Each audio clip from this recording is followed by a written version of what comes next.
There are destinies over all of our lives. And it can be so frustrating when God has shown us something. He's already put it in our heart. We have already said, okay, God, I want to do this, but not realize why it's not coming to pass. What is this delay? What is this reason why I haven't fully stepped over this threshold? Well, today I want to talk to you about your destiny and what could potentially be blocking it, what could potentially be holding you back. Really quick, my name is Essence China. I am your pusher. I will help you push into your destiny. Now, if you're watching this video today, it's probably because God has shown you some things that you have said, okay, God, if this is where you're taking me, I say yes. But there are parts of our yes that we also have to come into alignment with. And I believe that sometimes when we have yet to come into alignment with it, we could be blocking it. We could be delaying it, right? We always think we're waiting on God, and sometimes God is looking at us, tapping his foot like Sonic the Hedgehog. Like, come on now. So let's get into it. God has some very specific things that he wants each and every one of us to do. And one of the challenging things that I have come across in my own personal self is that God will give me an idea where we're going, what he's doing in my life. But then there's just like this long delay at times and not fully understanding what that delay could potentially be. Is it me? Am I waiting on God? Is he waiting on me? What's the holdup? And one of the key factors that God has really helped me to understand about our destiny is tied to our identity. And when we think about the word identity, it speaks to how do we see ourselves? When God has called you to something great, which he has called all of us as things great, because he has told us that in his word that he has already predestined us, right, to walk in these great things, according to Ephesians 2:10. And so when it comes to us walking in those things, we also have to recognize that there's a person that I have to become in order to step into those things. And so for the first thing that we have to understand is that there is a revelation, meaning you can be looking in the mirror all your life and still not see what stands before you. When we come into God's kingdom and we become his children, there is a transformation that takes place in our spirit first, but also has to take place in our soul, our mind, our will, our emotions. All those things have to line up. And how we see ourselves is a critical point. The world has a way of making us think so small and insignificant of ourselves that when God calls us into these great things, it's hard for us to agree. It's hard for us to align. And so there has to be a revealing. And I believe that revealing comes through getting a revelation of God first. The more that we seek God, the more that we desire to understand him, the more that he will reveal to us about ourselves.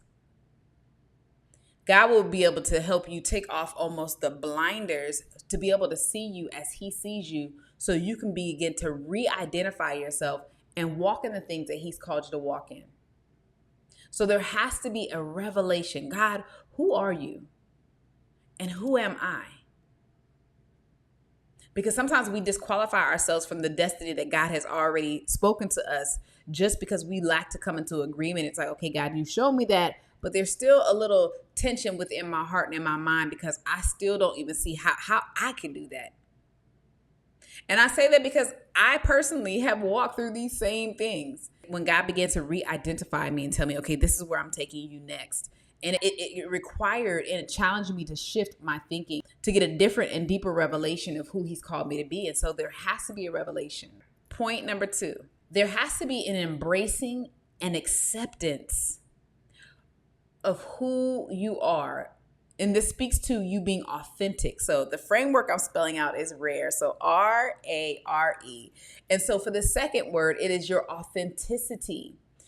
I just believe that there are so many people who hide almost the greatest parts of themselves that may even think that this is the worst part of themselves or the part that may get them judged.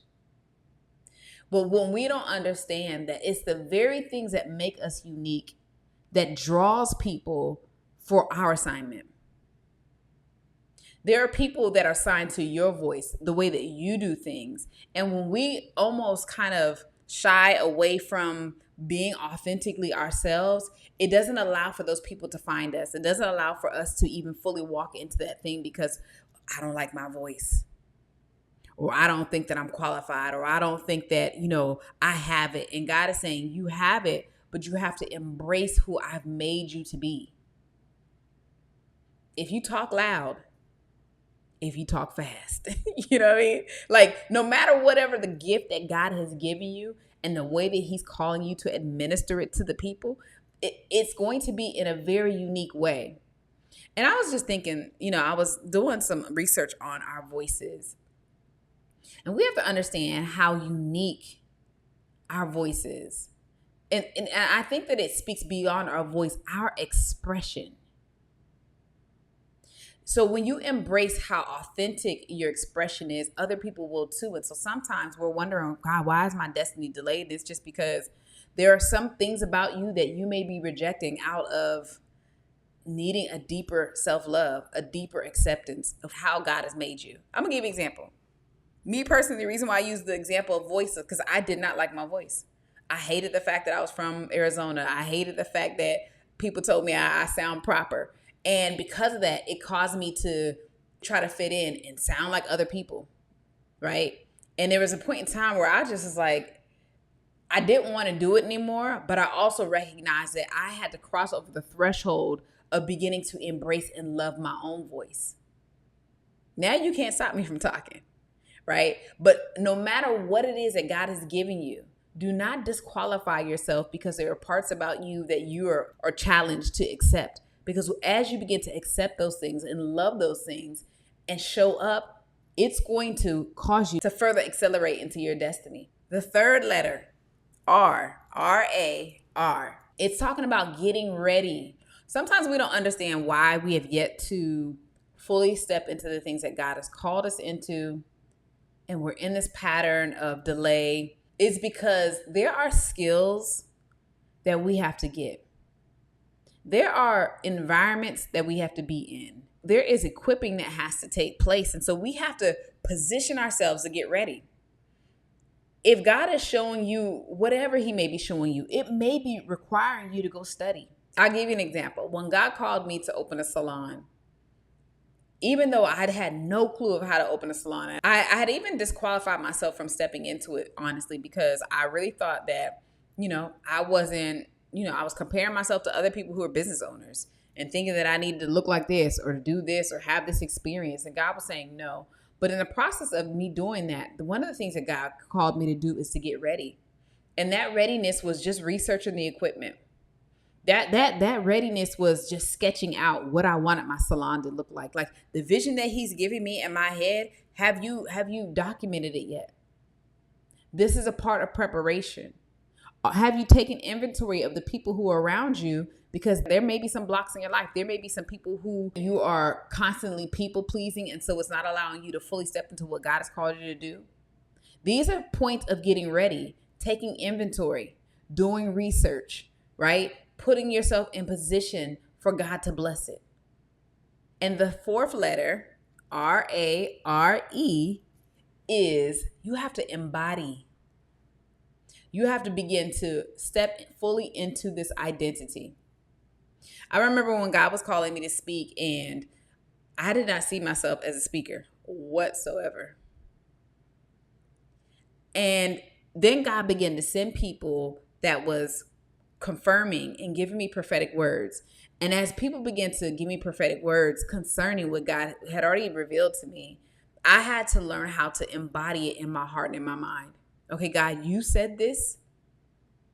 I'm going to step into this. And even if it's in the smallest of ways, right? Re-identifying myself, showing up in that manner. Whether it's, okay, well, I'll do a video on YouTube. I'll just go ahead and start speaking, right? So stepping into it, embodying it, saying, yes, God, I trust you and I'm walking by faith as you're calling me to move forward. And so when you embody it, it requires faith. The Bible says faith without works is dead.